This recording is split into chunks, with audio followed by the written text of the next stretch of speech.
Có một thời người ta thường nói về gỗ xưa rất đắt. Vì sao một cây gỗ lại khiến cả làng cả nước náo loạn đến như vậy? Giá gỗ xưa ngày nay đã hạ nhiệt, không còn ở mức cả tỷ đồng 1 kg như trước, nhưng vẫn ở mức điên rồ. Nhưng có thời, gỗ xưa phải nói là khiến cho cả thiên hạ đại loạn. Năm 2010, giá gỗ xưa lên đến 1 đến 2 tỷ 1 kg. 2015 ước chừng khoảng 300 cho đến 500 triệu. 2020 khoảng 100 đến 200 triệu. Còn bây giờ, dao động khoảng trên dưới 100 triệu cho đến cao hơn, tùy vào chất lượng. Cây xưa là cây gì? Tại sao gỗ của nó đắt vậy? Và mua gỗ đắt như vậy thì về để làm gì? Đầu tiên phải biết nó là cây gì. Cây xưa là một cây thuộc họ Đậu, họ hàng với cả gỗ chắc và gỗ gụ. Ở Việt Nam, xưa mọc tự nhiên ở các tỉnh miền núi phía Bắc hoặc ở miền Trung, nhưng cực kỳ hiếm. Cây xưa lớn chậm, phải mất đến 50 năm mới ra lõi gỗ màu đỏ chuẩn. Thân ngoài mềm nhưng phần lõi bên trong mới là báu vật. Màu đỏ nâu óng ánh, có vân như là vân xoáy, mùi thơm nhẹ như trầm hương. Đốt lên, khói của nó thơm ngọt, bay quanh như là mùi nhang trầm. Dân chơi gọi đó là xưa đỏ, còn xưa trắng thì gần như vô giá trị và đừng nhầm lẫn. Cái này cũng là mình tổng hợp và đọc được thôi chứ chưa bao giờ nhìn thấy, sờ hoặc là ngửi được mùi gỗ xưa cả. Để hiểu vì sao gỗ xưa đắt phải ngược dòng lịch sử với Trung Hoa cổ đại. Thời nhà Minh, thời nhà Thanh, vua chúa Trung Quốc đã cực kỳ sùng bái loại gỗ xưa này. Bởi họ tin rằng gỗ xưa hút linh khí của trời đất, giúp gia chủ trường thọ và phát tài. Gỗ xưa đặt lên bàn thờ chính là để chiêu tài, trấn mạch. Và quan trọng hơn, gỗ xưa không mục, không mối để hàng nghìn năm vẫn thơm, dù cũng chưa ai sống cả nghìn năm để mà kiểm chứng cả.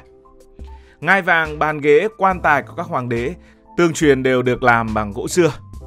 Sau hàng ngàn năm khai thác, Trung Quốc gần như cạn kiệt nguồn gỗ xưa.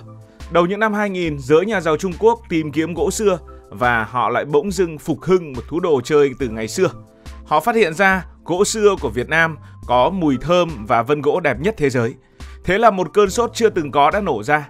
Thương lái Trung Quốc đổ sang Việt Nam, thu mua từng mẩu gỗ, từng gốc xưa tưởng như đã bỏ đi.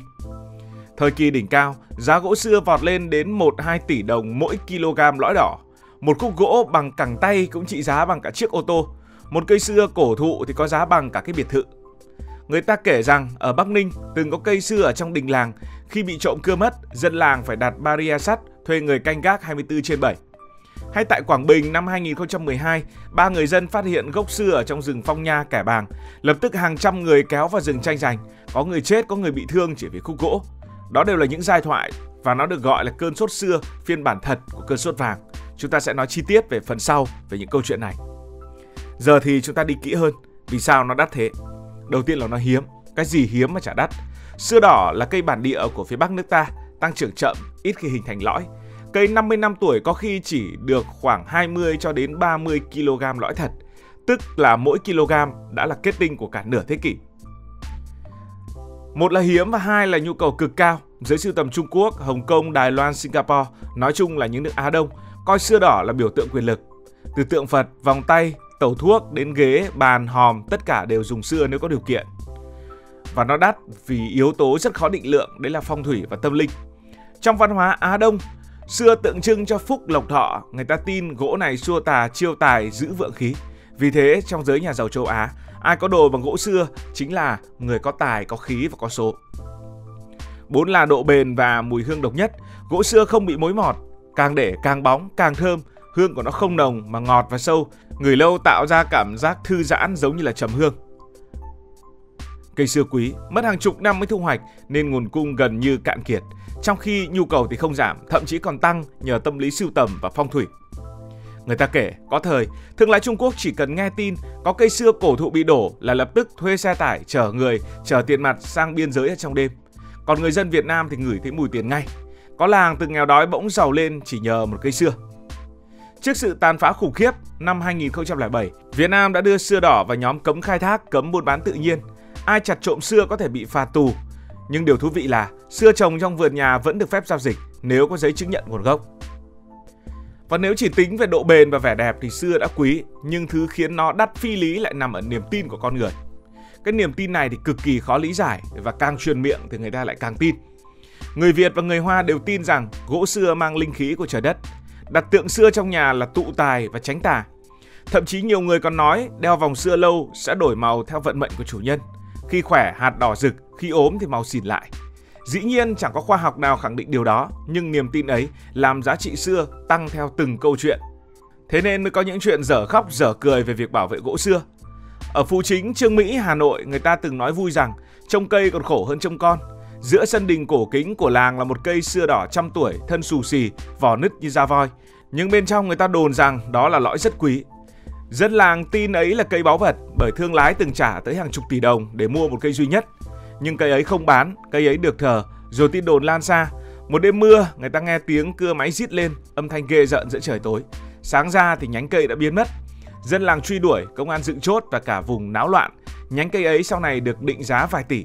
Và từ đó, làng Phú Chính đã trở thành pháo đài canh gác xưa với người gác 24/7, có đèn pin, chó nghiệp vụ, thậm chí có cả hòm quyên góp để nuôi người trực gác. Không biết là bây giờ cây xưa ở Chương Mỹ có còn hay không? Xa hơn ở Quảng Bình, câu chuyện còn dữ dội hơn. Giữa rừng Phong Nha Kẻ Bàng, năm 2012, người dân phát hiện một gốc xưa khổng lồ đã mục. Chỉ trong vài giờ, tin lan ra như là lửa cháy. Hàng trăm người từ khắp tỉnh ùn kéo vào rừng. Họ mang theo dao, mang cưa, thậm chí mang cả súng kíp.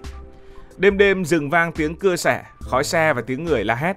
Nhiều người ngã xuống suối, có người bị rắn cắn, có người đánh nhau để giành từng khúc gỗ. Đến khi lực lượng kiểm lâm và bộ đội phải can thiệp thì rừng đã tan hoang. Gốc xưa ấy cũng được định giá cao và vụ việc này được gọi là một cơn sốt xưa. Từ đó chính quyền phải ra lệnh cấm tuyệt đối khai thác xưa tự nhiên. Còn người dân ở khu vực Phong Nha thì nhớ mãi cái đêm rừng thơm mùi xưa và nồng mùi người. Cũng trong những năm ấy tại Ninh Bình có một vụ trộm khác khiến nhiều người nghẹn ngào. Ở đền thờ vua Đinh Tiên Hoàng, tương truyền có một cây xưa cổ thụ trồng từ thế kỷ 19. Dân xem đó là linh mộc, tức là một phần của ngôi đền. Thế mà chỉ trong một đêm, một nhóm trộm giả làm công nhân lẻn vào và đã cố gắng cưa cây. Chúng tinh vi đến mức đốt rác để che mùi gỗ, rắc muối lên vết cắt để tránh thú rừng đánh hơi và giăng cả dây điện giả là đang thi công. Hôm sau thì người trông đền nhìn thấy gốc cây trơ trọi, lặng người như mất một phần của lịch sử. Từ đó quanh khu đền hàng rào sắt được dựng lên, camera được lắp đặt và cây xưa còn lại trở thành biểu tượng cho câu hỏi: con người đã sẵn sàng cưa đổ cả linh hồn cây để lấy tiền hay sao?